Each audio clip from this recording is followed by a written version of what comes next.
Welcome. This is Raina Nices, your host of A Season of Caring podcast, where we share stories of hope for family caregivers, breaking through the busyness and loneliness of life to see God even in this difficult season.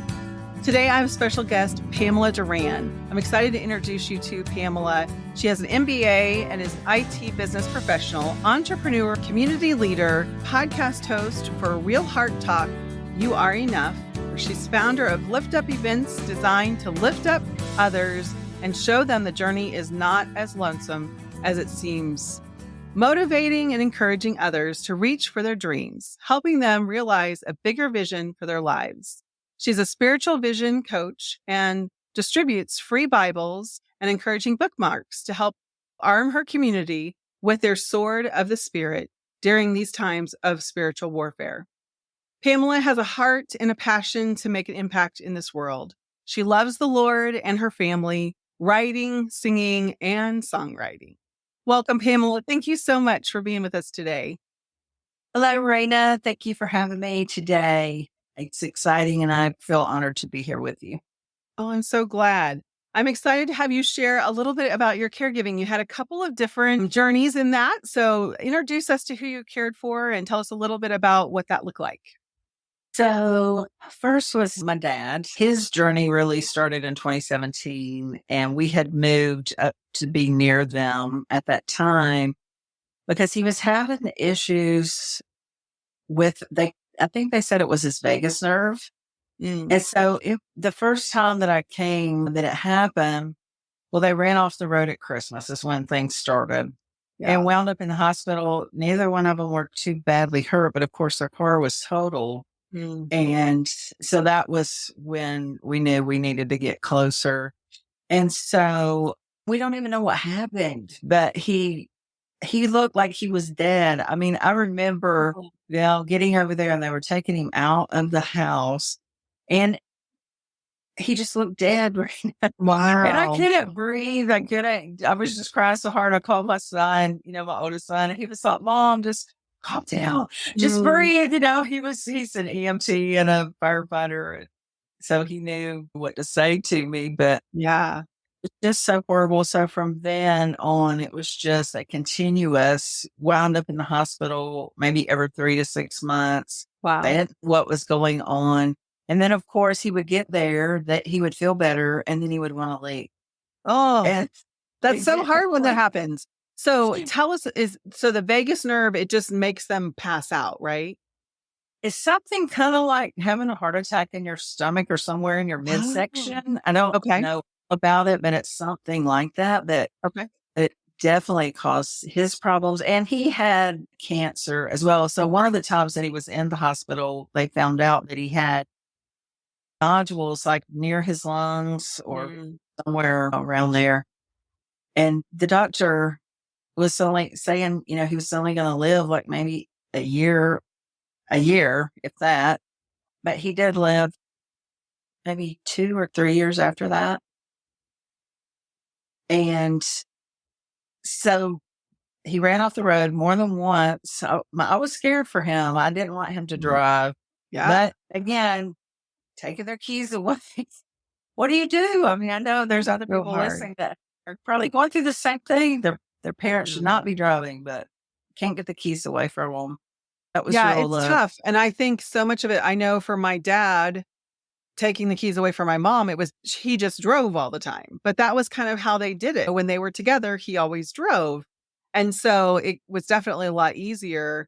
But with my dad, we just kind of put somebody there to take him places. But it can be so hard, especially when you're not the primary. You were just a support to them. And whenever you're dealing with somebody that has their faculties, so they can make their own decisions. And as a child, I think we often sit back and just cringe. Like, they're adults. We can't force them to do something if the doctor's not going to. So, it's tricky. That's for sure. So that kind of cycle just kept going on. Of course, then COVID hit, which I'm glad we were just maybe 2 miles from them where we live. So we're close, and we would come bring them stuff, leave it on the porch. And my dad would say, but we're not sick. We're not sick. I'm like, well, we don't want to make you sick. They were a lot older. We weren't sick either, but they were saying you can't get near people. It was just crazy. Mhm. We did have events there, but it was outside. So we had tables, and I remember us having, it was either his birthday or Father's Day or Mother's, one of those days, outside. So, but it was just continuous like that for a little while. Going to the hospital, he didn't want to stay. And I don't, we just took him home, Mm. didn't let the doctors do anything. And so what happened is my mom got real sick. Well, first of all, his oldest brother died. And they were really close. And that Mm. was during COVID, right when COVID started. And they didn't get to have the funeral, go to the funeral or anything. And I remember one Sunday, I don't know, I guess I was just feeling my dad's heart. And I couldn't stop crying. I'm like, I told my husband, I thought, I got to go over and see mom and dad.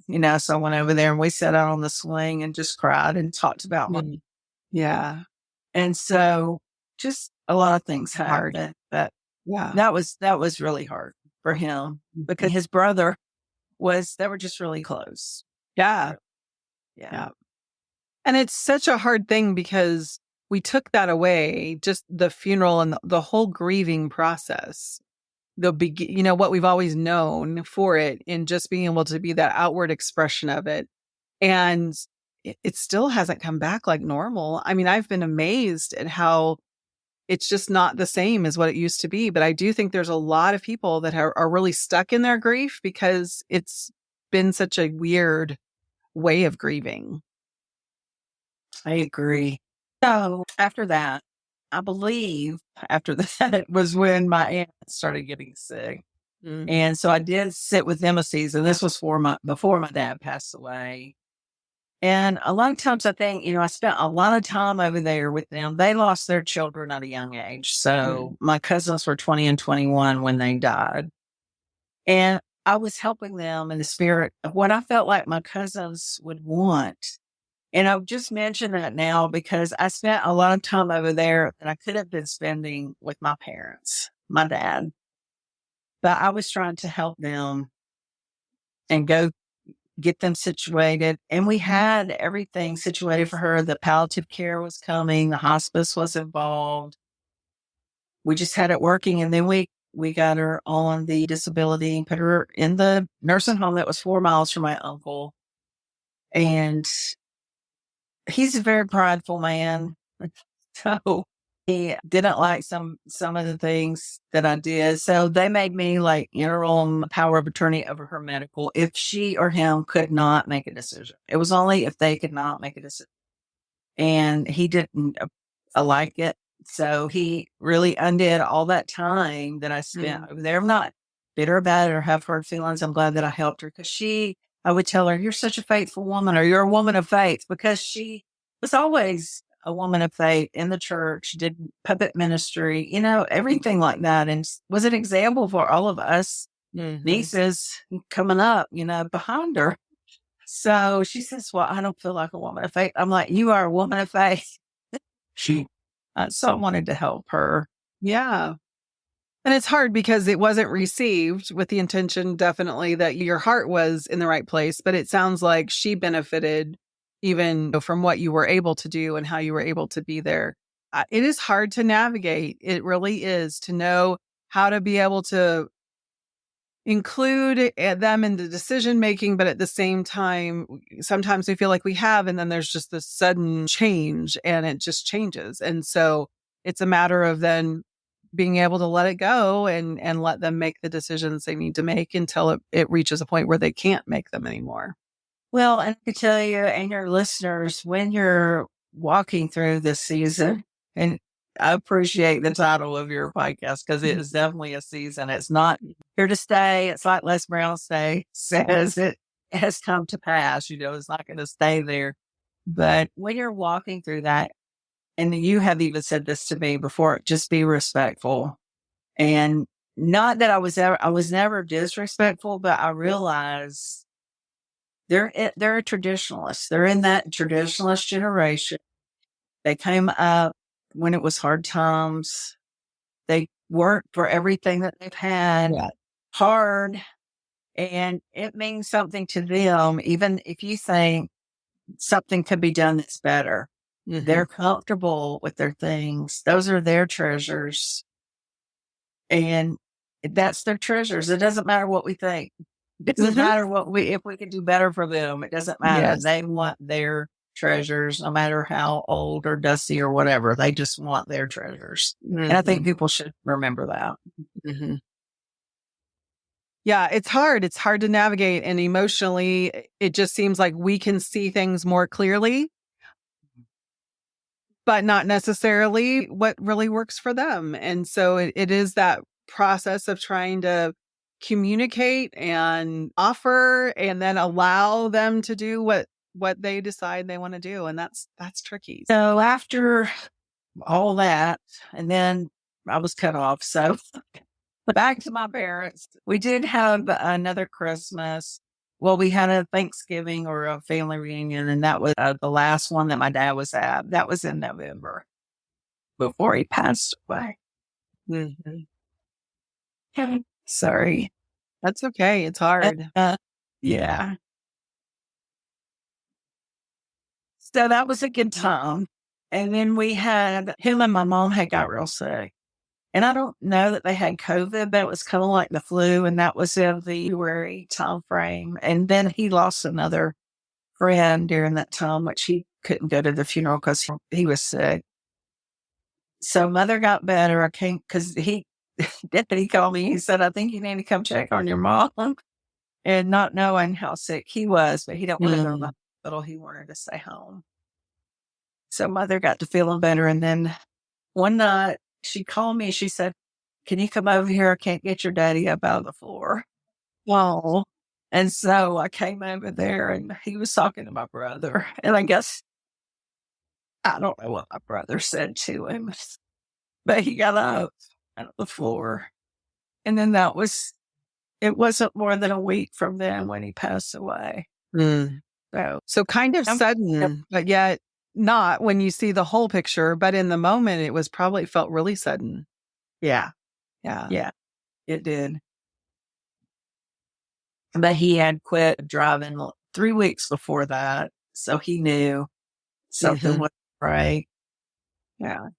But so that was difficult. The hospice people that came, we did call them. And I just remember that week I stayed over there and they're like every 2 hours, just they had the little medicine. And he was just like a little child, like he was waiting on it.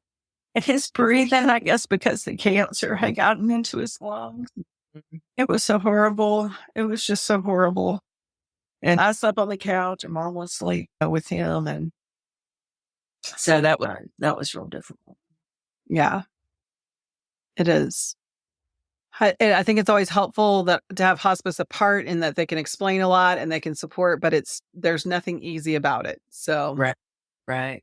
Yeah. No, I agree. And everyone that came was so super nice and so supportive for my mom, even after my dad passed away.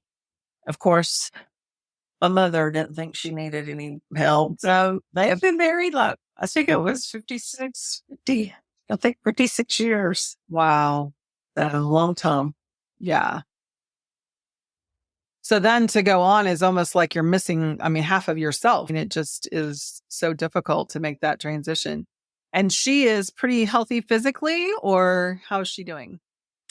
Yeah, she's doing good. So we got all the stuff cleared out. We sold our house, moved back closer to my kids and grandkids, and she had moved in with my brother. So she's living with him. Now she's had some medical problems at my nephew's graduation. She passed out. So we had to take her to the hospital.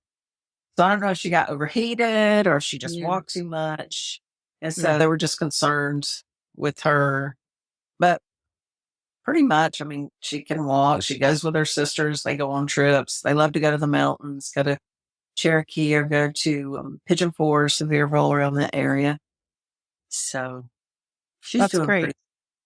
So you're kind of in a different season in that you're kind of waiting and supporting, but at the same time, you're not needed as much right now, but you know that will be as she continues to age. So caregiving can look so different.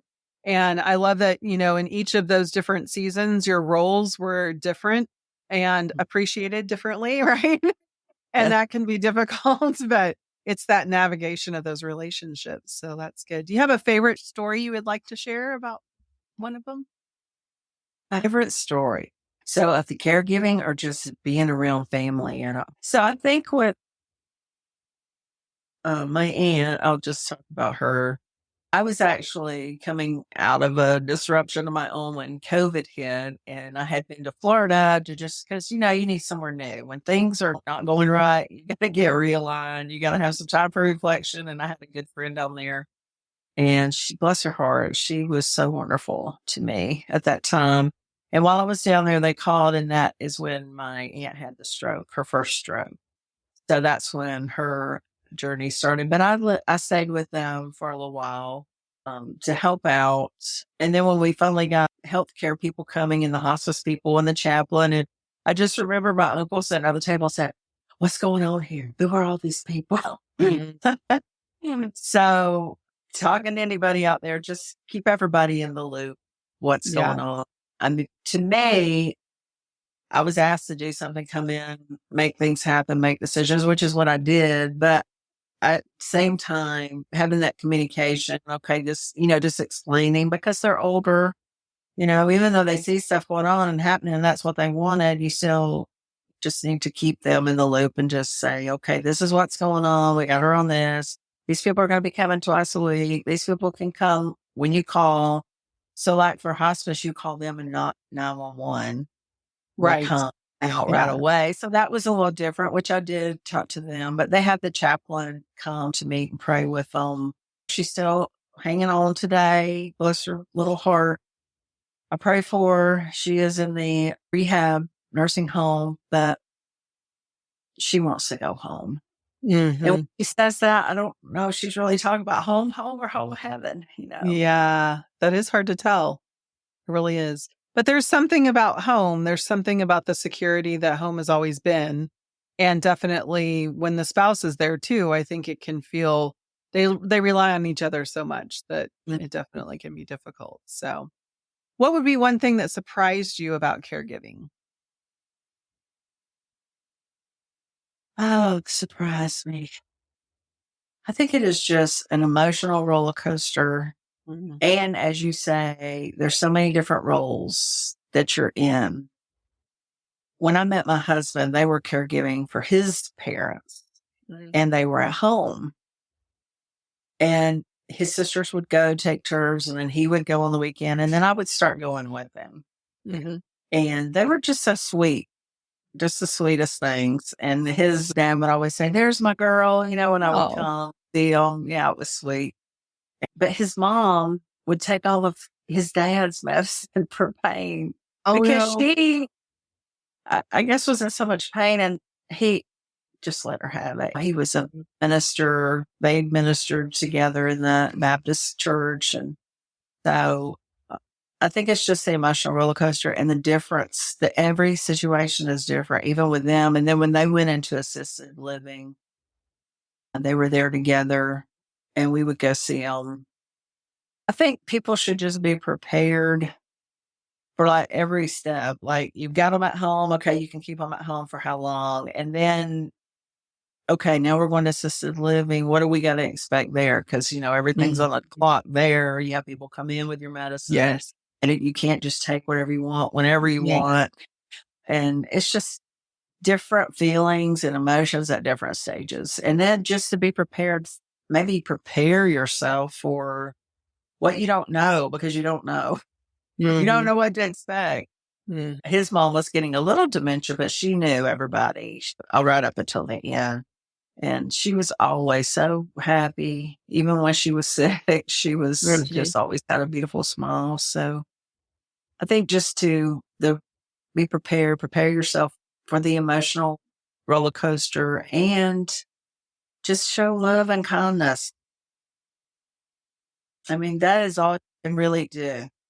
Yes, and it is different for every person, how they respond to it, whether or not they are grumpy about it. I think we're all aging doesn't magically change us. It doesn't magically change our relationships. It doesn't magically change our spirit. I always say, I feel like age amplifies who you are. So those people that were the sweet little ladies, as they age, typically they become sweeter, and those that were grumpy and not easy to get along with have a tendency to get a little more grumpy, I think. So obviously dementia comes into the picture and that can change things too, but they are who they are and we're not changing them. Right. We have to learn how to adapt to what they want to be able to support them and what support looks like for each one. So that's good. I think it is tricky and it's definitely not the same all the way through. Right. And the emotions are huge. That's the one thing I think most of us are not prepared for. And I'm just thankful that my faith helped me walk through those emotions. That every time I had those emotions, I was able to just go to the Lord with them and just kind of process through it and really acknowledge it. Because I know when I was younger with my mom, I stuffed it more because I just didn't really know how to deal with those emotions. But with my dad, I dealt with them a lot more, in the moment, and which was helpful. But there are a lot of emotions in all of caregiving, I think. Yeah. And it's not just our emotions, it's theirs. Dealing with their emotions. So like now my aunt she just cries because she wants to go home. She can't get out of the bed. She can't walk. And she's just really emaciated. But her mind is so good. We have a good conversation or we're watching a good movie. She loves to talk. She loved to write. So I brought her books, tablets and pens to write so she could write and practice her writing. Yeah. But the thing, like my uncle now that's married to her, he's the last one. So his brother just passed away a couple months ago. And so out of 7, he's the last one. Wow. And just think about, what they're going through at that time. Their spouse they've been married over 60 years, has not been with him for 2 years and they were together for all the time. Ever. Yeah. Yeah. So that separation is hard. Through a myriad of emotions as well. So you're navigating that. You're navigating how to help them and support them. And I love that word support. I'm going to keep that word on my board because I feel like that we, as maybe the caregiver or the child or the family member, think of it differently. Like we have to do something. Like we need to do something. We want to fix it. Be supportive. Being supportive is doing something. It's not that we need to make a decision. We just support them in their decisions. I love that. Yes.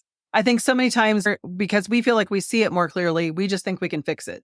So I'm just going to take care of it. I'm going to fix it. I'm going to make it all better. And we really just need to come in and support them in their decisions and provide the amount of support that they need and that they're willing to accept, which is sometimes hard to do. That is what they want. Yes. So where would you say that you found God at different times in your caregiving season? Is there one time you saw him really show up for you? Well, for me, he was with me the whole time. Yeah.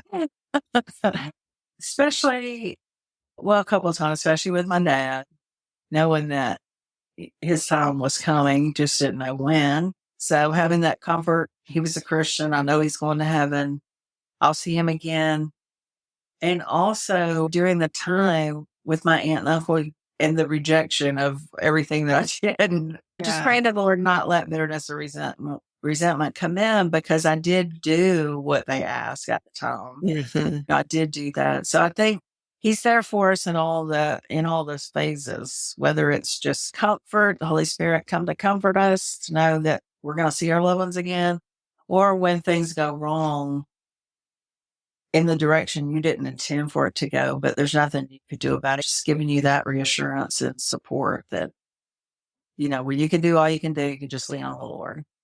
Yeah, definitely. And I'm so thankful that I have him to do that. Some people, haven't developed that relationship. And so I think it's always important for us to encourage others to find him in the middle of it, because sometimes we get so deep into it, we aren't seeing him, even though he is there. And just calling out and asking for what we need can really change how our caregiving looks, I think. Or even speaking the word out loud. I mean, that is going to cause walls to crash. miracles to break out, even if it's just within your own self. Mhm. Speaking Mhm. over the situation really makes a difference. Yeah, that's great. So, as we're wrapping up, do you have one little nugget of wisdom that you would like to pass along? Nuggets. Just love, if it's your family, whoever it is that you are caregiving for in this season, love them, spend the time with them. And as Raina said, I love that support. Be there to support them, not necessarily take over and make all the decisions, but just support them in their decision making journey. And be Jesus, be the hands and feet of Jesus while you're with them, and let them feel that love and comfort. And it's not always going to be comfortable. It doesn't feel comfortable a lot of Yeah, times, but you can be that comfort for them and show them, shine some light on them and lift them up in a small way. Just with a hug or music, play music. That's always very comforting to them. Just show love. that's great. Thank you so much, Pamela, for being here today. So, as we're wrapping up here, how can people contact you and learn more about what you do? Sure, Raina, they can contact me on my website at www.liftupevents.com. My podcast is there, my books. I have written some books as well as how to set up a virtual coffee with me, or my free vision board course is there as well. A free faith download, how to activate your faith. So they can connect with me there. Oh, great. Yes, lots of great resources. Thanks so much for sharing with us today, Pamela. You're welcome. Thank you, Raina, for having me. I really appreciate it. And thank you for joining us today on a Season of Caring podcast where we share stories of hope from Pamela. This episode has been brought to you by No Regrets, Hope for Your Caregiving Season, my story of caring for my parents during their journey with Alzheimer's. It's filled with heartwarming stories, practical tips, and tools to use for you to be able to bury them with no regrets. No Regrets, Hope for Your Caregiving Season is available anywhere that you buy books. And I have a special signed edition available at my website at noregrets-book.com. It's a great gift or for you or for anyone else. A Season of Caring podcast has been created to share stories of hope for living content, loving well, and caring without regrets. If you have financial, legal, or medical questions, be sure to consult your local professionals and take heart in your season of caring.